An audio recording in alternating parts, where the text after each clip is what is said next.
He has assisted in the drafting of Clinical Establishment Act and rules and acts as an advisor to the Union Ministry of Health and Family Welfare on the same. He has also served as a technical expert on several national committees on health systems development and is widely published in international journals. Mr. Nandraj is also co-founder of MediLeaks, a website on the lines of WikiLeaks for documenting irrational practices and irregularities in the health sector in India.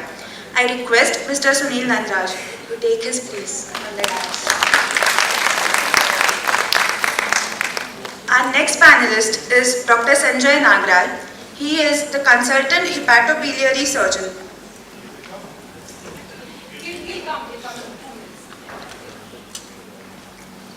and founder member of the Forum of Medical Ethics.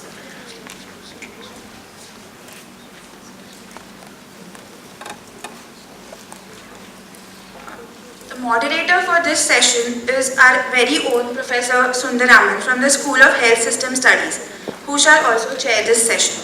An MD in Internal Medicine from JIPMER, where he was also a member of faculty for 22 years, Professor Sundararaman then moved to working in public health systems as head of State Health Resource Center, Chhattisgarh, where he pioneered the Mitanin programs and state health sector reforms.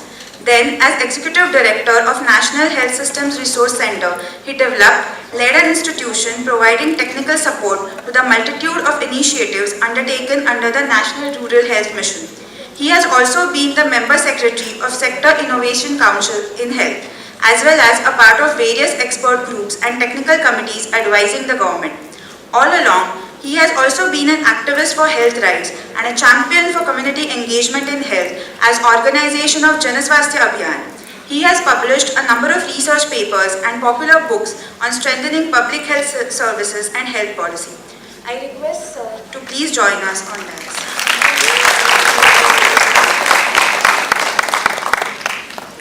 We'd also like to welcome Dr. Sanjay Nagral, consultant hepatobiliary surgeon and the founder member of the Forum for Medical Ethics. Dr. Nagral is a Mumbai-based surgeon with specialization in hepatobiliary surgery and liver transplantation, who was notably involved in the first successful liver transplant program in Western India. He is also Joint Secretary of the Zonal Transplant Coordination Committee based in Mumbai, which regulates cadaveric transplant activity in Mumbai. With 80 publications in peer-reviewed medical journals to his credit, Dr. Nagral is also the publisher and a member of the editorial board of the Indian Journal of Medical Ethics and chairperson of the Forum for Medical Ethics. He is also involved with the Jan Swasthya Abhiyan. Dr. Nagral regularly writes on issues related to public health, medical ethics and organ transplantation. He has contributed to various publications including the Economic and Political Weekly, National Medical Journal of India and the British Medical Journal. With everyone seated, I would like for Professor Sundararaman to begin the session.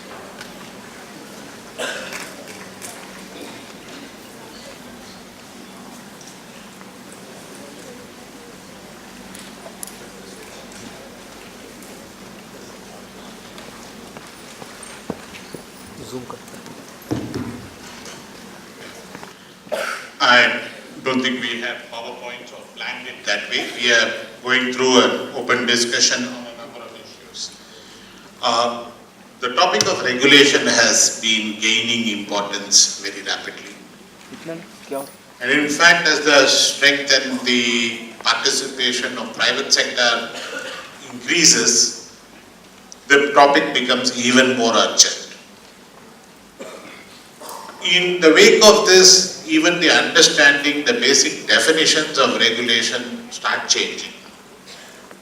From an original limited definition of something as a constraining force that limits what providers do, it now expands to looking at all the interventions that in some sense influence provider behavior. And in that ambit, it takes a much larger course of discussion, the way the topic is played out. There are many areas within this and there are many experiences. There's a whole range of international experience on what regulation is and what regulation can be and what it should be. And there is now a growing, modest, rather difficult and unsuccessful body of Indian experience also, which we have now to draw upon and we can comment upon. But even this wasn't the stage 10 years back, so there is actually some movement even in this apparent lack of effective movement on many of these areas. So there are different ways of organizing a discussion around it, but to keep it, to draw upon the strengths of all the eminent people here who have in different ways worked upon it, I broadly look at this topic as consisting of 5 areas. One is the purpose of regulation. There are many views. For example, if there is purpose is defined in one way, the public sector should be within that ambit of regulation. In another way, it need not. It's a different regulation. The second thing is the scope of regulation. And the scope of regulation is not only in providers. So, for example, Kerala keeps the general practitioners outside regulation framework, whereas others would have only hospitals. Others have diagnostic laboratories coming in, and scope can be articulated in terms of who is regulated, but also what is regulated. There are nations that regulate prices, whereas over here we haven't had the courage to go anywhere near it except for one foray into stent pricing. At some level of drugs pricing, we've not looked at regulation of prices, but at some point prices, quality of care, kickbacks, ethical care, there's a whole area of regulation about therefore the scope of regulation. There is then a whole lot of dialogue that goes upon who should be regulated. Who are the regulators? For what purposes? How do you create the institutions of regulation? What do we know about the creation? What degree of autonomy? What degree of parliamentary accountability? That's one set of issues that scope the area. And then, how does one regulate? Is it licensing? Are we talking of licensing and de-licensing? Are we talking of purchasing, strategic purchasing as a factor of regulation? Are we talking of quality accreditation within our scope? And you can multiply the possibilities of what will influence provider behavior most effectively. That's one area on that. And finally, we have the effectiveness of regulation. The effectiveness of regulation is sort of Sunil Nandraj's turf. He's been an advisor, he's been monitoring it, he's been following it across a number of areas. But I would like to start with Dr. Parikh on the whole broadly lay out the purpose and scope of regulation. That would be interesting on that. We'll take about 10 minutes each for the presentations, or we can go back and forth. You need not speak 10 minutes fully. And then we'll open for a few questions from the floor as well. Good morning all of you, and thank you very much for having me here. Yeah, so I think the first, as Dr. Sundararaman has said, that is there a need, or is there a need for regulation? Of course, I think healthcare is an aspect which involves the entire mass of society. And very obviously, when you have an activity which is involving a large mass of society, you will need to have regulations. You will need to have regulations, you will need to have standards. There will be expectations from the society, there will be expectations from the caregiver also. So all these will have to be regulated in a particular manner. So there cannot be any doubt whether there is a need for regulation. Then obviously somebody will say that, well, all these years we never had one, so why have it now? So the fact is that the society was different. You had a very localized society for so many decades. You lived in the same place for years together. So obviously there was an inherent regulation, because if there was a healthcare giver or there was a healthcare provider in a particular area and he did not provide the adequate quality or the quality of service or quality of care, he was obviously sort of rejected by the society.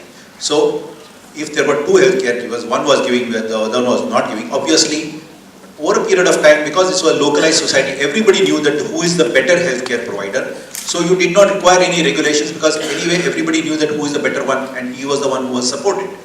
But today, with so much of movement and all that, and there is the whole society which dynamics of the society have changed. So you will require a proper regulation system. So that goes without saying.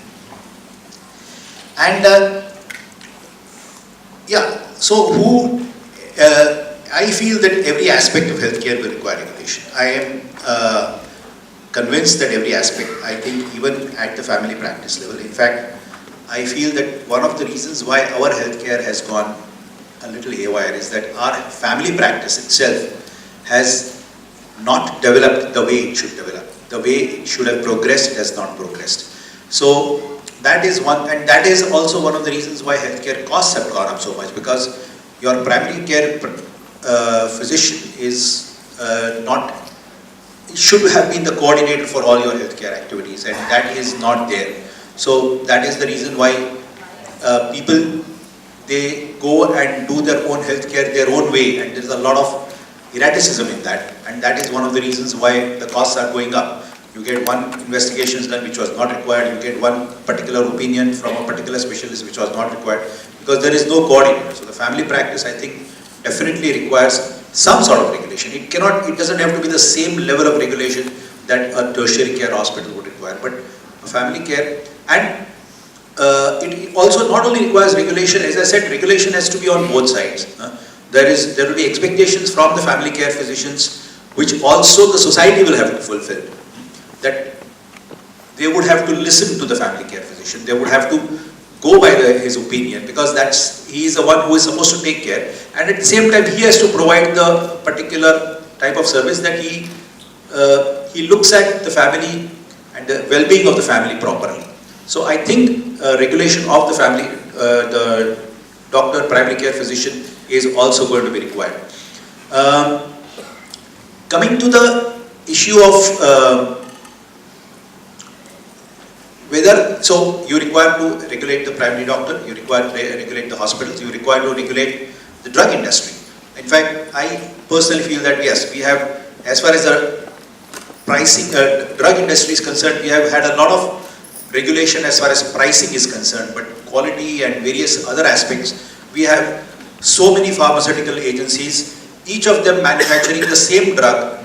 So that means you have maybe about 20 companies manufacturing the same drug, and then not all of them have the same quality, whatever the reason why the regulation is not there. So I think that also requires. And now coming to the issue whether price of care has to be negotiated or has to be regulated. That is where I would have a little different opinion.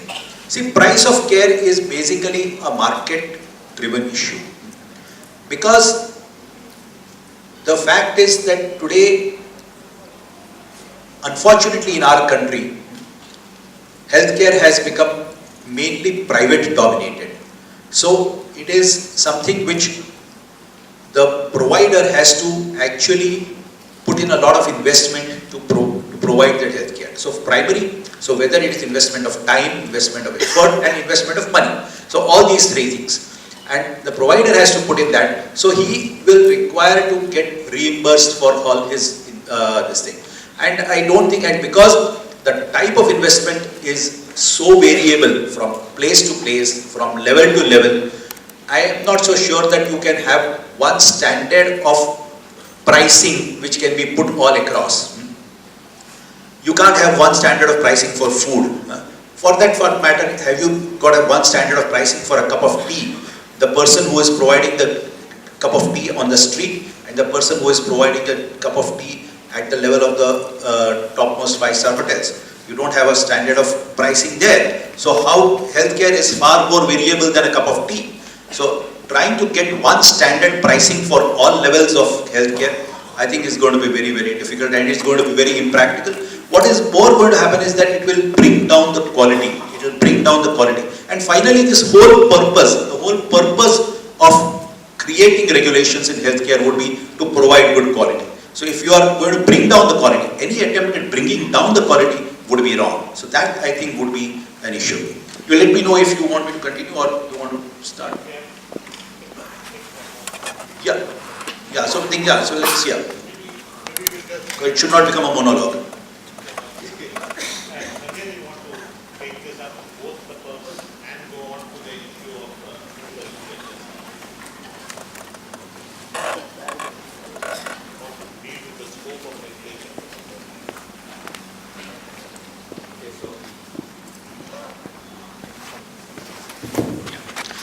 First of all, thank you very much for inviting me. It's a great pleasure to be in this campus.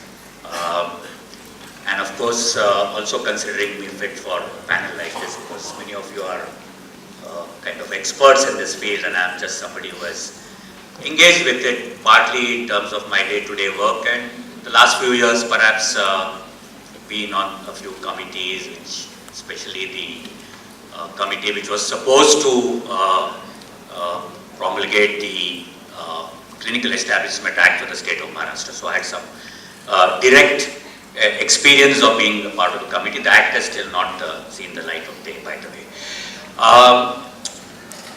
So I'm not going to sort of answer the queries that you put in a very structured form, because Dr. Parikh has already set the ball rolling. But I'm tempted to immediately draw attention to one of the issues which he raises, which is quality. So I think the crisis, and this is something that's quite obvious to everyone, the crisis of healthcare here in this country is access and costs.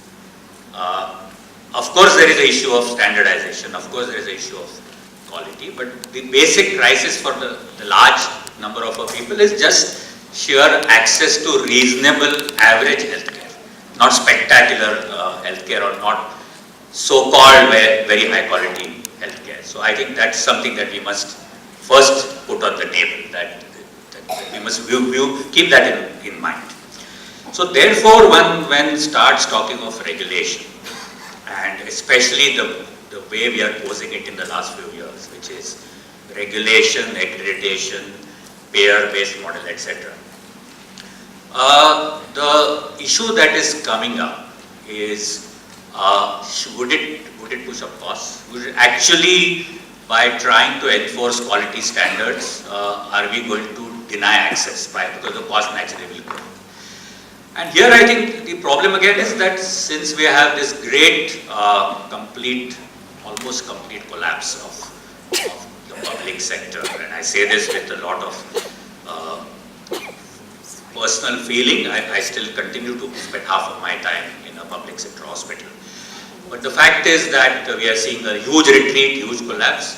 Therefore, moving to the whole discourse of regulation, accreditation, are we sort of pushing towards a scenario where we get so entangled in it that we forget the basics? The basics being that we need good quality public healthcare, we need access, we need low cost healthcare. And I think that's the dilemma. And this came up again and again in the Clinical Establishment Act also, because we were pushing for standard treatment guidelines, we were pushing for certain minimum standards, and Sunil is an expert on that. But the response that one got, and I'm just putting it on the table again, is that if you push for this in the private sector, the costs are going to go. So this is the dilemma. And I just want to say finally, before I hand over the mic back to you, is that one is beginning to also see large hospitals in the private sector pushing for accreditation, whether it's called NAPA, JCI, and there will be many such more things, which of course are related to quality. But the fact is that these hospitals are inaccessible to a huge number of the population, and of course a very high cost. So there is this constant tension now between quality, standards, and costs. And I just want to put this to the panel. I have my views on that, but I thought this was my first response to the issue that came. That's an interesting issue. It was to come up later, but I can see that we are obsessed with one of the central issues. To what extent is the push for quality standards going to contribute to a growth of monopoly and a growth of limitation in care? Will it edge out affordable care systems? So are we, for example, the mission hospitals, the not-for-profit hospitals, the low-budget hospitals happening in many of these areas, being edged out because there are standards being set which cannot be? We've seen that problem with the regulation of blood. it's almost dried out the availability of blood in vast rural areas because those standards can't be met or not met, and the alternatives including unbanked blood transfusion have not been opened. So you have created standards that actually restrict access, and we see this in many different techniques of assessment also, and therefore that's one of the big issues between the affordability access and between quality standards. But to what extent is quality the only focus of regulation? You know, in some sense we seem to look at that. Is not access and costs also subject, and the wisdom there is that costs are beyond the scope of the negative impacts of price regulation will far outweigh any possible, this is what Parikh comes in from. But I think Sunil has been engaged with this issue forever. I think in the last 20 years of his life. So thanks, Dr. Sundararaman. Thanks. First of all, I'd like to thank the students, the organizers, for reaching out to me because it's been some time that I've come to Clairvoyance. I'd like to thank Professor Shalini Bharat. Congratulations, ma'am. You're doing a great job. I compute fantastic. Because I'm not an advisor anymore. I just work with a friend of mine in Kerala. He happens to be the Additional Chief Secretary, helping him with legislation on regulation for Kerala. I am right now, basically I wanted to get certain things right. And I don't, why I said thanks to the students is I really don't attend conferences, workshops, seminars anymore. Because I find it is the same bunch of people all over the place going round and round. But I can never say no to my alma mater. I passed out in 1984 from the same institute. So for me the institute, and most of the time now I spend my time mostly in the 4th floor library on reading, writing and doing a bit of traveling. Coming down to the issue, I mean the topic you mentioned, whether it's a seatbelt or a roadblock regulation, I would say it's a steering wheel. Frankly, without the steering wheel, you really can't go around or you won't find direction. Coming down to the issue of touching upon what Dr. Ketan Parikh brought out, it's nice to be with you after 20 years on the same panel, Dr. Ketan. We started our fights long time back, and what I feel is price of care. Now my question is, why not? When auto rickshaws, when telecom, all of that can be regulated, why not price? You know, in this country, you go to a certain hospitals, many hospitals, they don't ask you what your illness is, but they ask you which room do you want. You know, whether you want a deluxe room, whether you want a standard room. And then the entire pricing is based on that. I keep asking many of my doctor friends, you know, are you going to, if I stay in a standard room, are you going to give me less care? And if I stay in a deluxe room, are you going to give me much better care? Or the investigations are much more? How are your package rates determined by the kind of room that I occupy rather than the kind of interventions you provide? That's my basic question. You know, so it's like in a hotel you go, they don't, you know, that's my basic question. And I think price needs to be regulated because we have seen in the recent past the kind of rackets, and it's an open secret, the kind of cut practice that goes on, the commissions that go on, you know, and all kinds of rackets. The billing systems, Fortis is a good example, it has come out in the media, that the kind of rackets they have been involved in terms of, so I think it's high time price got regulated. And I know it's, this thing will have our issues. We have seen that frankly, governments have not been responsive to any kind of regulation because we are in that phase of let the market take its own course. And I have a problem because one of the major issues in the private health sector is the entire issue of transparency. I go to a Udupi restaurant, I know what the cost of a masala dosa is. But here when I go to a hospital, I don't know what the cost will be till I get the bill, or I won't be even admitted if it's an accident case, casualty, without paying 50,000 bucks, you know. So there is no transparency, there is no accountability. These two are the key words. What is the transparency? Come off it. We don't even have, anybody says this doctor is good and that hospital is good. Where are the outcome data? Show me the outcome data. You did so many surgeries. What has been the outcome? What has been the mortality? We don't have any outcome data. And I would urge, somebody did so many hospitals, he's a very famous doctor, he did so many surgeries. Hello, where is the outcome data? There is no outcome data, so I would question all this. And don't go by individual anecdote, my doctor is good and all, please, sorry, I don't have that. We are in the age of evidence.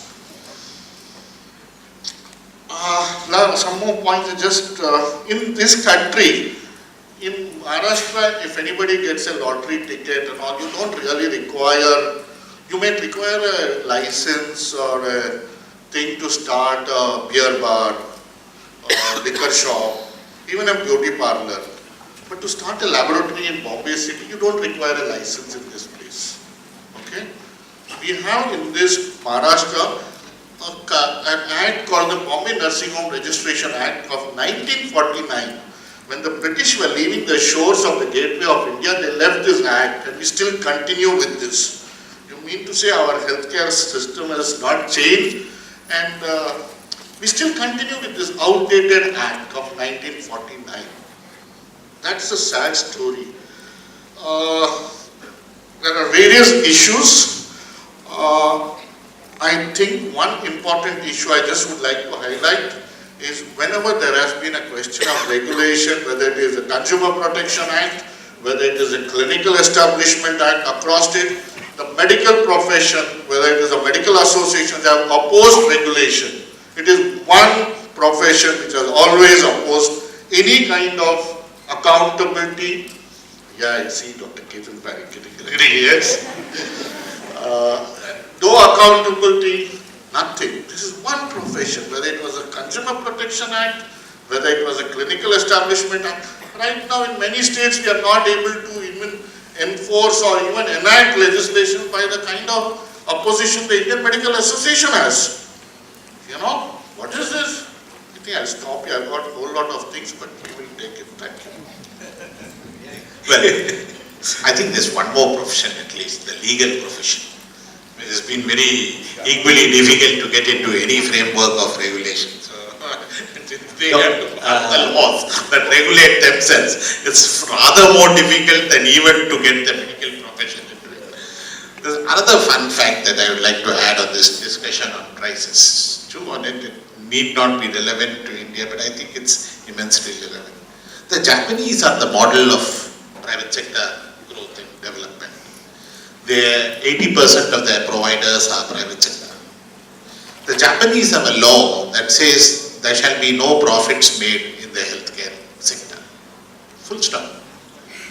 And they actually enforce that law, and even something like Toshiba, which has dividends from their shares that they give to or the electronics business, has to get a certificate that it's not from their hospitals that they run, that they run hospitals for their employees.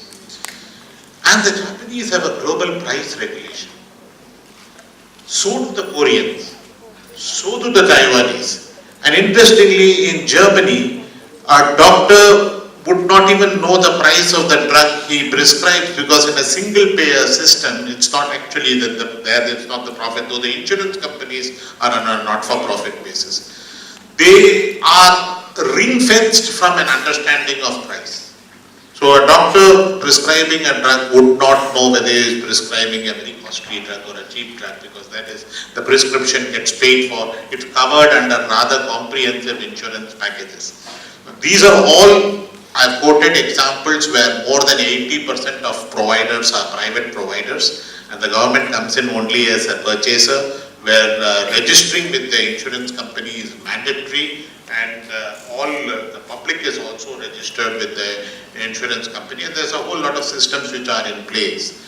So without going into I'm going to leave that to you, I'm throwing it back to you on that, the Indian context. I'm just wanting to make this, highlight the point that private sector, markets and pricing have had different relationships.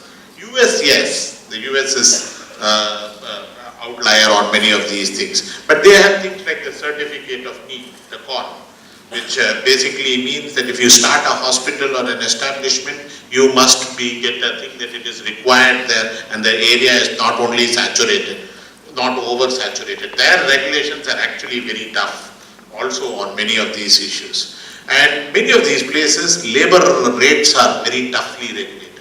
You know the mess that some of our diplomats got into because they got paid servants and paid them less. I assure you, nurses, you would dare not even think about it because the regulations on labor regulations are very tough. Now, we have a context where none of these are in place. Labor can be paid whatever, there's no real minimum wage enforcement. We have a large workforce even in the public sector that is paid below the minimum wages. So how do we grapple with all of this in this issue? And he is also raising this issue of the accountability of the medical profession. But we do have the Medical Council of India, don't laugh. We do have. Now what gives, and that's the centrality of professional regulation, which comes into the issue of who regulates. Do the doctors regulate themselves? Do the doctors it has to be by non-doctors? What's your take on that? Yeah, so see, whatever we have discussed, it's very clear that regulations are necessary. There's just no question. And when we are talking of regulations, we are not talking of pure licensing, we are talking of regulations. So that includes transparency, that includes accountability. I am completely with Sunil on this issue that transparency has to be there. But where I differ is only one thing, that when you walk into a ODP restaurant, is there a mention that a meal will cost a particular thing? And if there is a mention, then it's a fixed thali or something of that sort. But it does not mean that it is any amount of meal. It only mentions that the sada dosa costs a particular amount, a masala dosa costs a particular amount.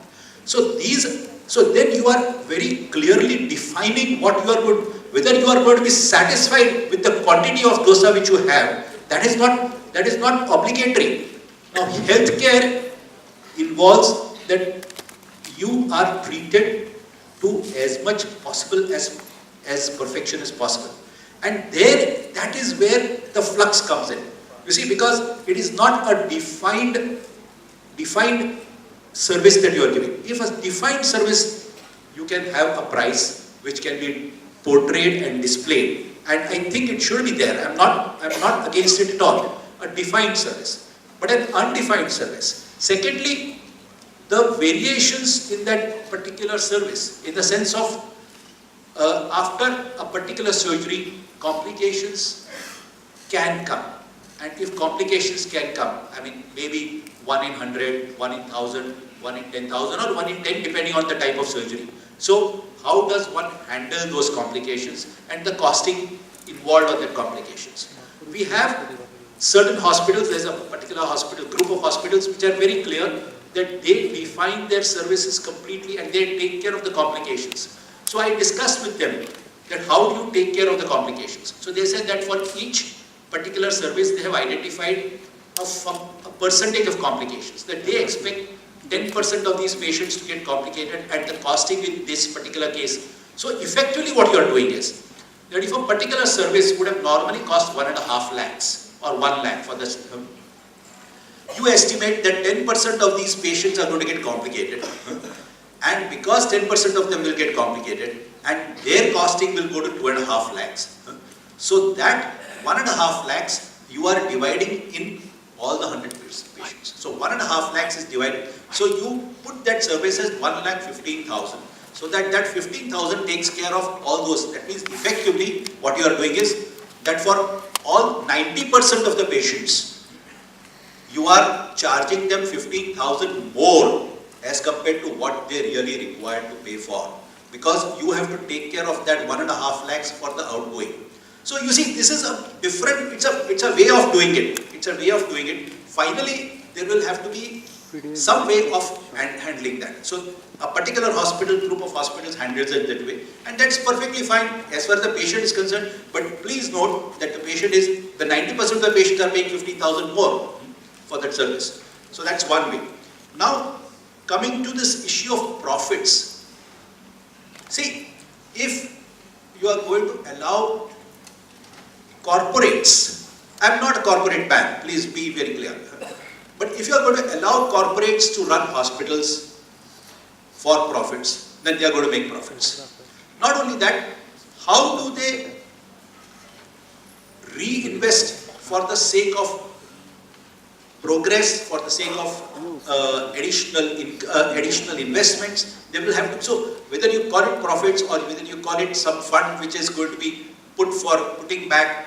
So today you have a large number of hospitals in this city which are supposed to be charitable hospitals, and that's why they are not allowed to make profits, because they are charitable hospitals. So what do? They reinvest their funds. Whether they actually make profits, now see, the problem is when you compare Japan and India, your basic problem is that your level of transparency in the society differs so much, and that is going to be reflected even in healthcare. I mean, whether it is your leaders, whether it is the transparency at every level, it's very different. And we also have regulations over here which are going to control. All the private charitable hospitals in this city are not supposed to make profits, but they still manage to make profits, or they still manage to get money out of the system, because the level of transparency in the society is bad. And unless we are able to control the level of transparency in the society across, we are going to have to face this problem at all, completely. Another point which Sunil has mentioned about is that in which category of room you are going to be. Please note, the hospital has a fixed cost. Most hospitals across the city are subsidizing this cost in the lower class of patients. So that means when I say lower class of patients, how do you decide which is the lower class? So if you take a general ward, as compared to whatever the costing, if there is an average costing for a hospital per bed, per procedure, this is highly subsidized in the general ward. It's usually equal or just at balance in a second class, and the first class and the suite class, they compensate for the general ward. So this is a socialistic pattern. The only hospital that I am aware of in this country, in this city, which does not have categorization according to this particular thing is, according to the class room which you take, is Breach Candy Hospital. Because that hospital is very clearly meant for the elite, so you don't really need to have, and they have a subsidized class, but that's meant for only selected people, very selected people. So that is why it is not a general hospital. So rest of the charitable hospitals are forced to do this categorization only because they have to subsidize the general ward patients substantially. And also please note, the general ward patients are substantial. So that categorization, I am not protecting or I am not defending the wrong practices done by many hospitals. I don't defend them at all. What I am trying to say is there is a system in place which requires this categorization. So, what Sunil made mention was very clear, that actually the class of service does not differ. So the person who pays just 50,000 for a surgery and the person who pays 2 lakhs for the surgery, he doesn't get it's not that the person who pays 50,000 for the surgery gets a significantly 25% of the service. No, he may get maybe 10% lower service, but not 25% lower, 75% lower service. But the fact is, so that means the service is not less, but the price is less because that is subsidized. So that is the way the dynamics of this costing is going to work. Somewhere the money will have to come in. Let's be very clear, everything costs. Whatever, if I buy this bottle of water also, it costs. Now from where will that money come? We have to understand that. We are completely in agreement that access to healthcare has to be provided to everybody. And I think all the hospitals are also under this, that they do provide emergency healthcare to everybody. There is a rule over there, there is a regulation, there are court rulings, they don't have a choice also. Not that they are doing it, maybe they may not be doing it out of their choice, but they don't have a choice, they have to do it. So they're doing it. So that's not, and that cannot be disputed. That cannot be disputed. But the point is that we have to evolve a system which is going to take care, and as we have said that the public sector has collapsed, public healthcare is provided. So if a poor patient walks into a hospital, how do you provide that? If you are going to subsidize that cost, then somewhere that has to be recovered from somebody else. That's the way it is. So I think we have in the last few minutes touched upon the fact that one of the spectacular failures in India has been the self-regulation by the profession. And I think that's very clear, the way the medical councils have functioned and sort of imploded now. And it imploded so much that the state, which traditionally was very close, has actually chosen to disband the Medical Council of India. So the self-regulation model which the British left us has not worked. The market as a regulator, I think there is really no evidence that the market regulates. By the way, I must say this, that you did mention that the US is an outlier, but even in the US, whatever understanding I have, I've spent some time in hospitals, that it's actually at the micro level a very regulated system. We are actually extremely unregulated.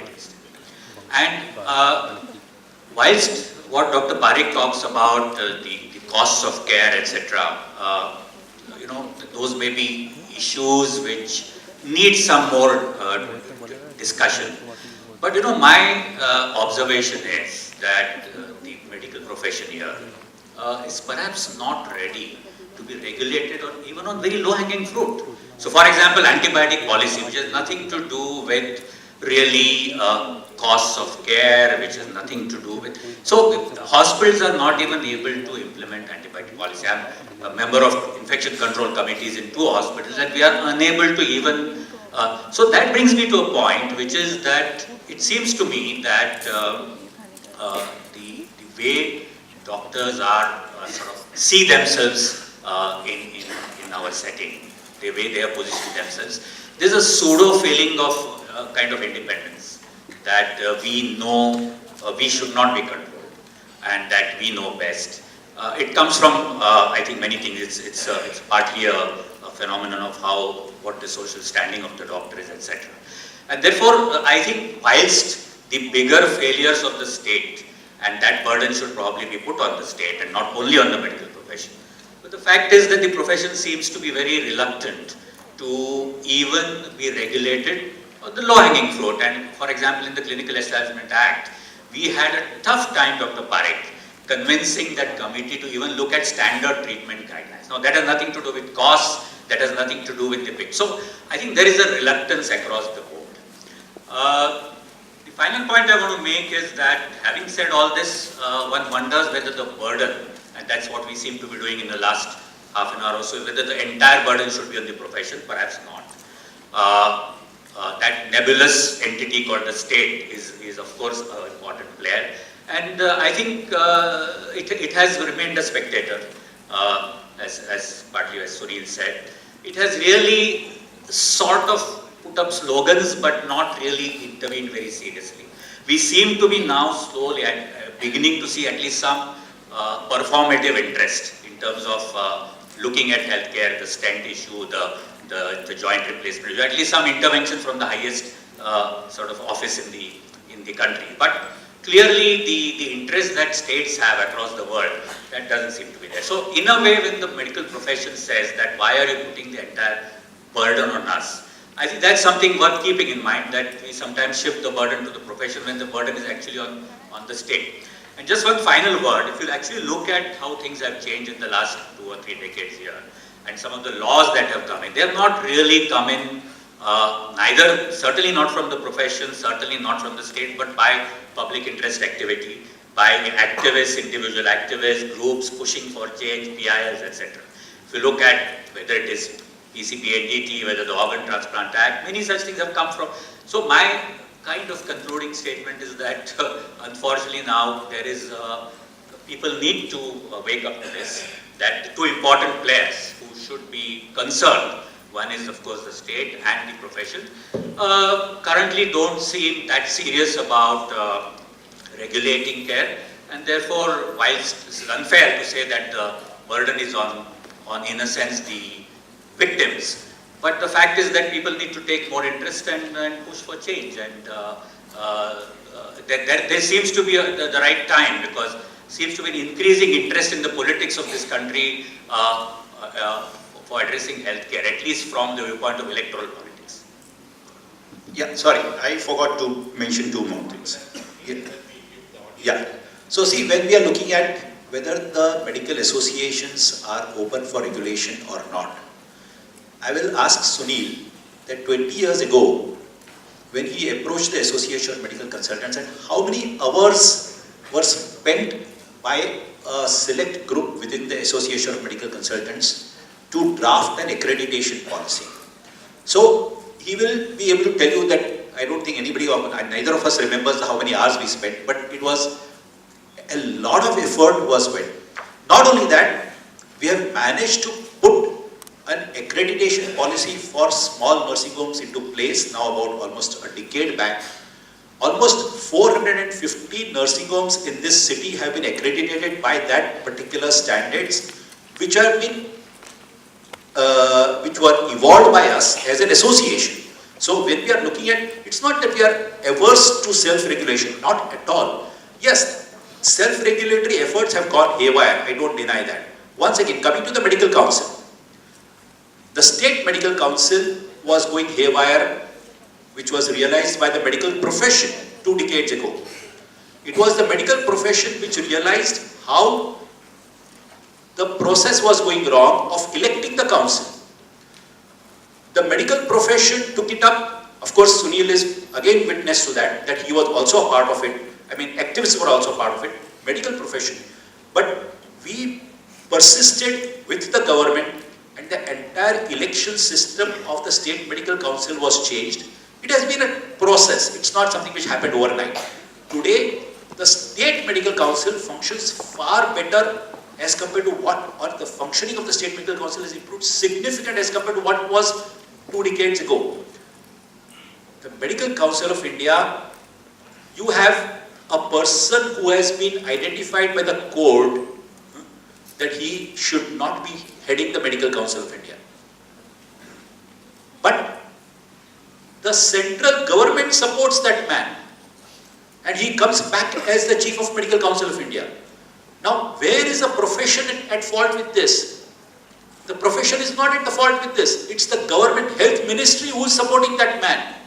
How does the profession, why should the profession take the flak for it? The profession is not in support. I am aware that IMA supported that person because that man was also controlling IMA. So he obviously got the support, but that's only as far as the top control of IMA was concerned, because he with the help of the health ministry, he's also controlling IMA, and that's where. So you see, there is a difference. IMA is not the profession is not IMA. The large majority of the profession is in continuous, because they understand the need for regulation. But only thing is that if you are going to have politicize the associations from top, then that's the situation. That's what can you do about it? And that is where, as I said, in the state, in Maharashtra state, we have managed to get the medical council to a certain extent out of political company.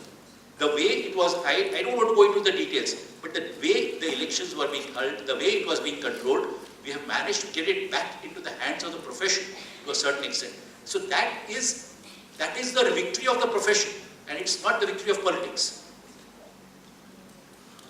Thank you, Dr. Ketan. One is, I'd just like to clarify, self-regulation I don't think the medical profession can manage, and we have failed for the last 70 years. And please, I would like to bring it back. Most of the time the discussion takes place only on doctors as if they are the weightlifters of the entire healthcare industry or healthcare system. No, it is also the nurses. We have a rot in the Indian Nursing Council, we have a rot taking place in the Dental Council of India, and that Pharmacy Council is another area where and no one is paying attention to it. I keep asking my journalist friends to at least start digging up there, you know. Nursing Council, that guy is the president for the last 15 years, when guy got president.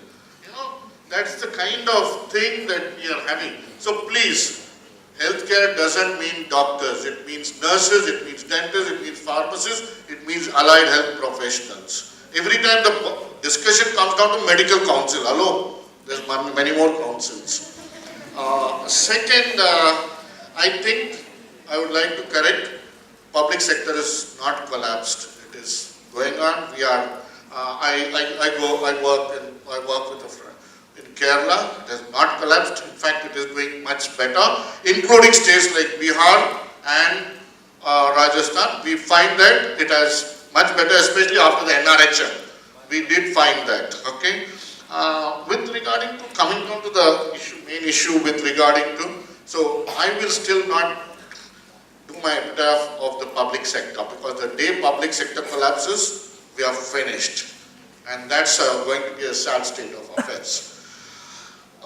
Coming down to the main issue of price. Now, Dr. Parikh, I think, show me the data that you're talking about subsidizing standard, that standard room subsidizing for the, no sir, it is not. The rates are atrocious. In this place, show me costing studies which show you that the cost of certain procedures are on a certain basis. No, we don't have costing, including Ayushman Bharat, the 1,350 procedures were not based on costing but on a negotiated thing where IMA pushed for some increase again. You know, we do not have costing studies in this country where procedures, profession, it is based, see, very clearly in this country, it is based on which car you combine for a consultation, what ring you are wearing, whether you are wearing a diamond ring or a solitaire, whether you are insured or not insured, your billing system changes. Please, the entire, when you go to a hospital, they'll ask first is which room you want. Maybe sometimes you get confused whether you come to a hotel or a hospital. Second, they'll ask you, are you insured or not insured? Once you say insured, the entire software changes. Please, we know this. So, where is the question? And these charitable hospitals are only in name. Believe me, I was working with the Delhi government, I was an advisor. We had 5 cases of charitable hospitals, escorts who took the land which was meant for public purposes and they never did anything. And they had to pay back some 20-30 crores, which they keep fighting. They don't treat the number of 10% or 25% of the patients free, and we are having problems. Study Seeraj has done a study of what the charitable hospitals have been doing. So please, they are not charitable. They are only doing this for other purposes. So let's not get into serious objections about that. Because charitable hospitals and this rate revision is an issue for me. I think, no, 1 minute. Second thing I think is also the issue of purchasing of care, which I think Dr. Sanjay Nagral, where they use fancy terms nowadays called strategic purchasing and all, which I don't understand what it is, you know. So, though I did some work on financing, but I think this purchasing of care as a regulation is not going to work, because we had the experience of RSPY from 2008 onwards. We were not able to regulate, because if you really look at, and Ayushman Bharat, I'm just waiting for the May 2019 election. That's it. Thank you.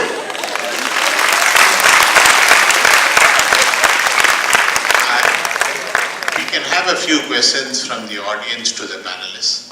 And before I open this one, interesting fact again, this question of differential pricing has always been a strategy within markets. So for the same use value, you have to find different prices to extract the best of the market. But its origins in India are very interesting. If you look at standard hospital, I know Jim well, but you have almost all public hospitals, you have a general ward, you have a C class, B class, A class, and now an AC class. And there's a Moderator Commission report that came in 1960 that moderated the More Committee thing and saying we must charge people in proportion to their ability to pay. That was the principle laid down by the Indian state. So for most of the people it was the general ward that was free care, but it is not only the bed that is free, the X-ray, the diagnostics, everything else that comes with it is free. And then you have a similar slab, PET C, B, A, and then all the rates, including the rates of operations and procedures, etc., come into the same way. So this strategy has its limitations, but also had its strengths. That meant that the doctors would be able to admit their own family within their own hospital.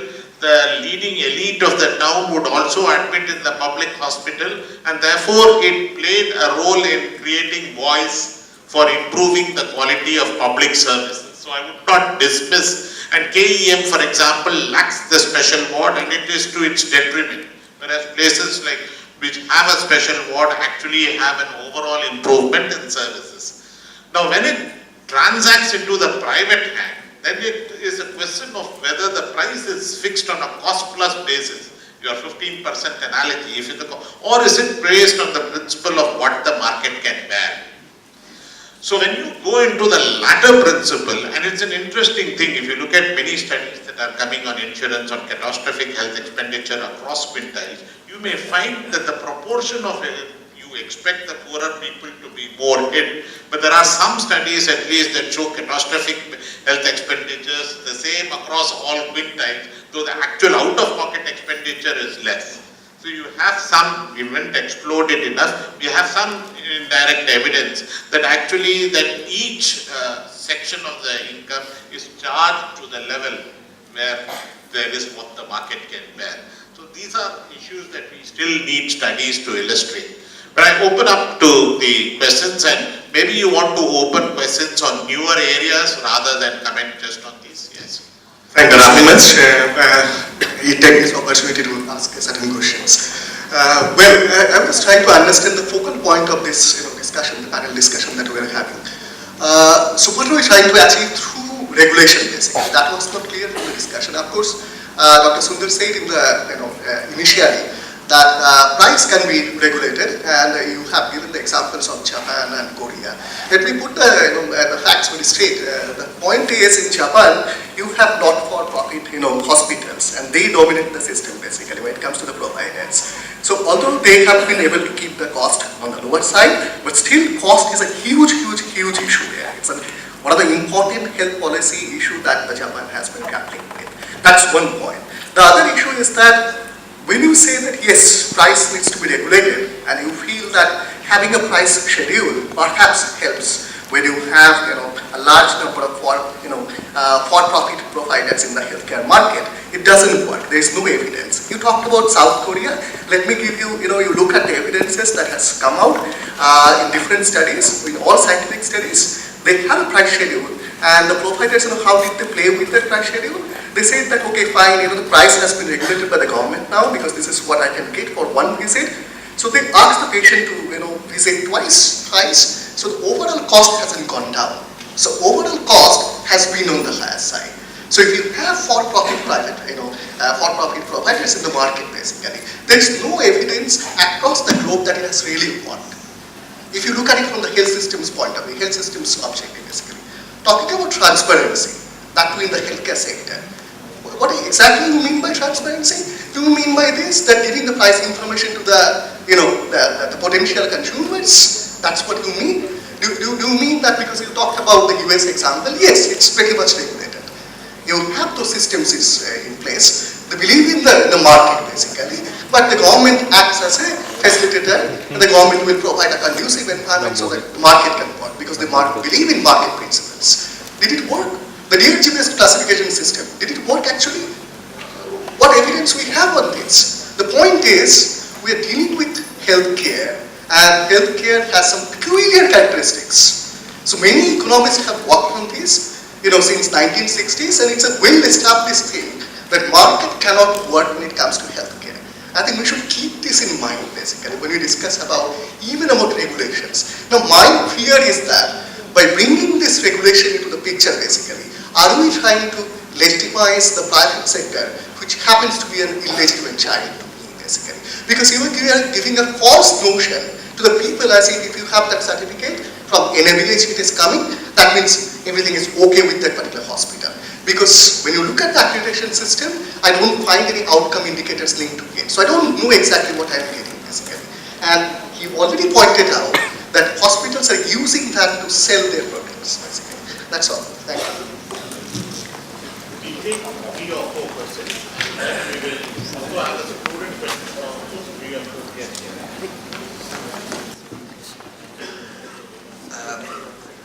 I may just add a small comment which probably will educate the discussion. I was at one point in time the General Secretary of Apollo Hospital Employees Union, and it's a corporate hospital which was built entirely by public money, not just the land. Apollo Hospital's entire building was built by Delhi government during the Chief Ministership of Mr. Madanlal Khurana. So much so that Apollo cannot even change one window pane in that building without permission from the government. Of the 600 beds, 200 beds were meant to be reserved for poor patients.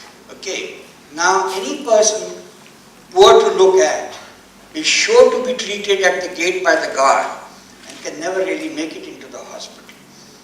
That is the truth. As far as cross-subsidization and all, I'll tell you about my medical college. I graduated from University College of Medical Sciences. And what the government did was, in each ward, they made one private cubicle. Okay. Now, you see, the relationship between the patients in a private cubicle and in a general ward is not just relationship of consumer being there and all. It's a power relationship. Any drug which is there in the ward will first be made available to the patient in the private cubicle, than in the general ward. And if this could happen in a public hospital, I think this whole business of cross-subsidization in corporate hospitals, in private hospitals, is nothing but a mirage, if not a joke.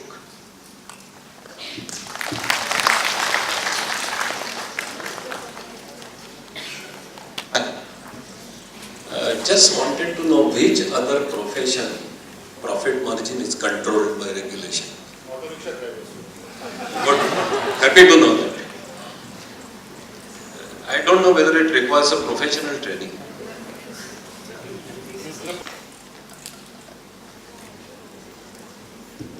So that's what I'm saying, that if guidelines have to be followed, there will be a cost involved. In fact, this accreditation system about nursing homes, which I have been talking about, which Sunil was also a member of that drafting, we insisted on making 3 levels of accreditation, which is unusual as far as accreditation systems are concerned. The only purpose was the 3 levels were made because guidelines were different for level 1, level 2 and level 3. So if you required care of level 3, then you have to follow those guidelines. Otherwise, what happens is your costing, and one of the reasons why costing in has gone haywire in our healthcare is that today for a small cut in the arm, one walks into a tertiary care hospital. Now, there is a costing involved in a tertiary care hospital. There is a lot of dead costing which is involved as a part of the costing, which is, I don't know what the actual cost is, but as I said, there's a lot of redundant costing involved in a tertiary care hospital, and that costing gets transferred to every patient. So why should a patient with a simple cut in the arm or a cut in the head should walk into a tertiary care hospital? He needs to go to a primary care place. So that stratification, unfortunately, so everything, when we are saying regulation, when I say regulation, all that stratification is extremely important, that a person does not walk in for a small problem, walks into a tertiary care hospital, because it is burdening the tertiary care hospital, and the cost for that is, he feels that for a small cut I was charged so high, but you have gone into a tertiary care hospital where the costing of per patient is very high. Unnecessarily you walked into a particular place. So this is the thing. So regulations will require everything. And when you are looking at costing, yes, that's exactly what I'm saying, that if medicines will not be provided and you talk of regulations, then it is not going to make sense. So that's what I said, that the entire society will have to get regulated adequately. You will not be able to regulate just a medical care or legal care or XYZ isolated. When you are talking about auto rickshaws, it's not a regulation. It's just simple rules and it's a very defined service. Medical care is not so defined. Legal care is not so defined. I know it for that also. I know that I have nothing to do with the legal profession, but I know it's not defined. So these are problems. It's not defined care. So you will have to have some variations in that. Just two things. One is, sir, it's not regulation of professional. What we are also talking about, regulation of hospital charges. We are talking under the clinical establishment. We are talking about regulation of prices, procedures, OT charges. Those are to be charged. We are really not talking about this thing. And if in that the fees of the doctors in terms of the procedures conducted, so be it. Because then it will also be the nurses, it will be the anesthetist, everybody. So we are talking about regulation of prices of hospitals, laboratories. That is the kind of things which we are talking about. That's anything, I don't think. Transparency, yes, we do agree. That's all. So I just want to quickly respond to the point you were making. It comes up again and again that can you have the same set of guidelines for the varying levels of care, especially the high volume, the typical public hospital high volume kind of scenario. So, I mean, this argument is tricky in the sense, you're right that you cannot have, let's say, a OPD which is 200 patients and another outpatient which is 10 patients and have similar kind of regulations. But there is a dangerous logic there, which is that therefore you have different sets of care for the large public hospital poor and a different set of care for those who can afford the high cost care. So I'm just saying that people, and I work in a public hospital, actually are not expecting spectacular or very, sort of perfect care. The problem is that people are not getting care. They are not getting access. In a OPD, they are not being spoken to for 3 minutes. They are getting sort of delays, huge delays. So the problem is actually very different. So by talking about whether the same guidelines are applicable to public hospitals, large ones, we may actually missing the point, which is that what we need is reasonable, routine care, which people deserve. So I don't know why I'm getting across that. That doesn't need some great guidelines. That is not about some great guidelines. That is about just facilitating routine care, which is itself being challenged right now, which is itself in a crisis. It can also depend on the situation, on that particular area, on that particular facility also. One question I have from Good morning. Good morning, sir. I am Dr. Mohana from Tata Institute of Social Science, Mumbai. I was doing a study at one of the West Bengal government 3-tier tertiary care hospital, where I have seen the infection control in that government hospital was like way too behind than the normal infection control procedure that we see in a normal clinic or a dispensary or any primary health center in a proper city. Over there, if there is no patient in the bed, the bed is occupied by cats or dogs. And don't you think that infection control is one of the basic things for providing a proper health care rather than seeing to the price and the cost and everything else that we are talking about? No, of course, infection control is emerged as a huge issue, and as you know, India is seeing an epidemic of resistant infections.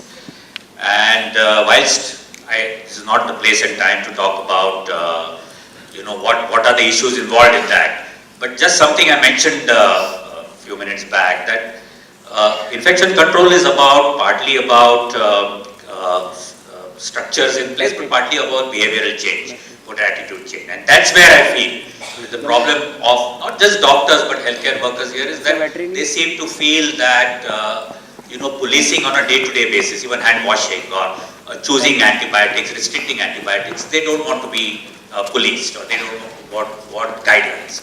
So that's the area where there is a challenge. And I think what some countries have tried to do now is taken away that so-called individual initiative, taken it away from that, and have very strong structural steps in place. So for example, prescription of antibiotics. In many countries there are some antibiotics you cannot prescribe in any setting.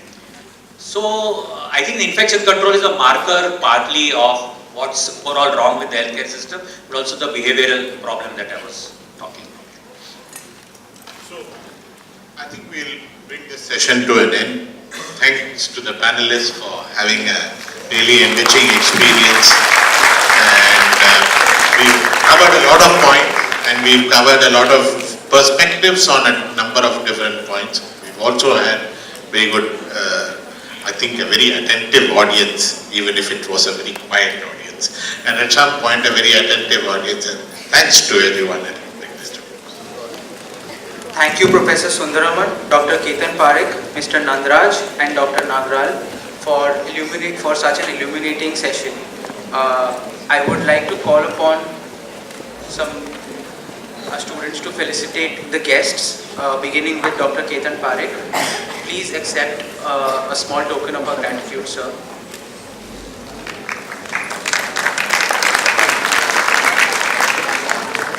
Next, I call upon Mr. Sunil Nandraj to accept his memento.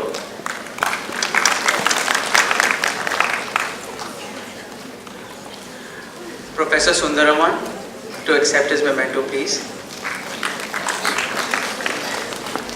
And finally, Dr. Sanjay Nagral.